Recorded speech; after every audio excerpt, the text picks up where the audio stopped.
Welcome back to Reimagining Port Cities, Understanding Space, Society and Culture, and the second part of Trim the Sails.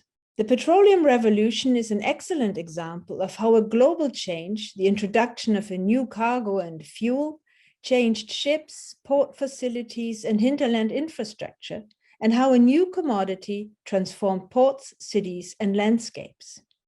So, how did petroleum spur so many changes over the last 150 years?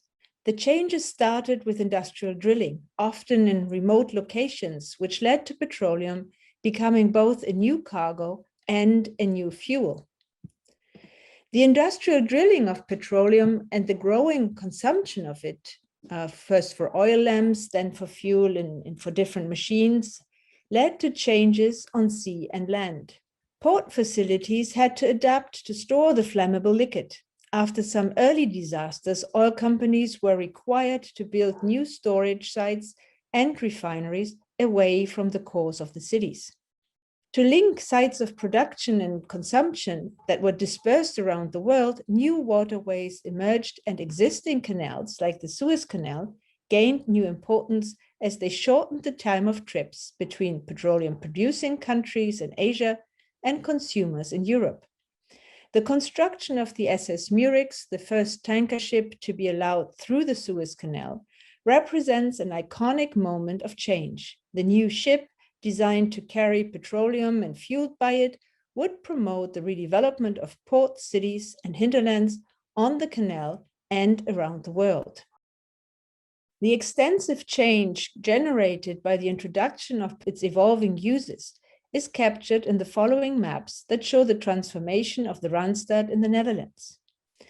Located in the ARA, Amsterdam, Rotterdam, and Antwerp spot market area, it is the second largest petrochemical hub after Houston. We will explore more in detail how oil has contributed to the construction and design of the Rotterdam-The Hague area, the densely built metropolitan area in the west of the Netherlands, providing one example of the ways in which the emergence of a new cargo and fuel, petroleum, has changed port, city, and hinterland. The changes in this region are similar to those in other petroleum-based urban regions all around the world. The first sailing ship with petroleum arrived in this area in 1862, and the fuel was stored by the local group Pakhuis Meesteren. The headquarters were erected in The Hague near the ministries of the Netherlands. Two different aspects of shipping shaped the landscape in their unique ways.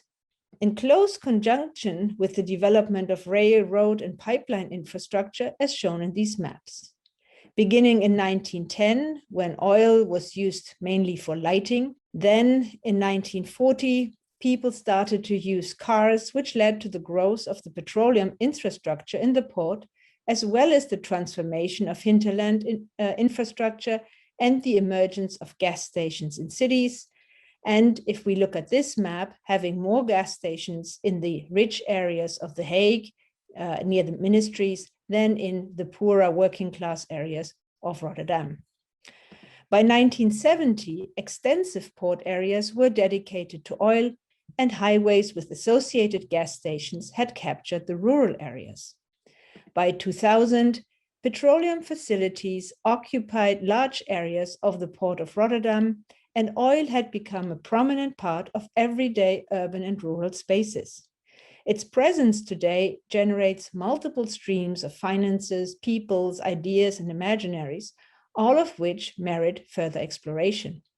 Understanding the oil revolution and its impact on the spaces of port cities is the first step in developing future-oriented post-oil designs.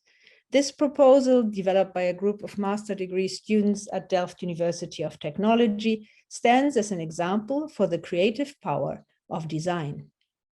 Petroleum is one of the causes of major changes in port cities. Can you think of others?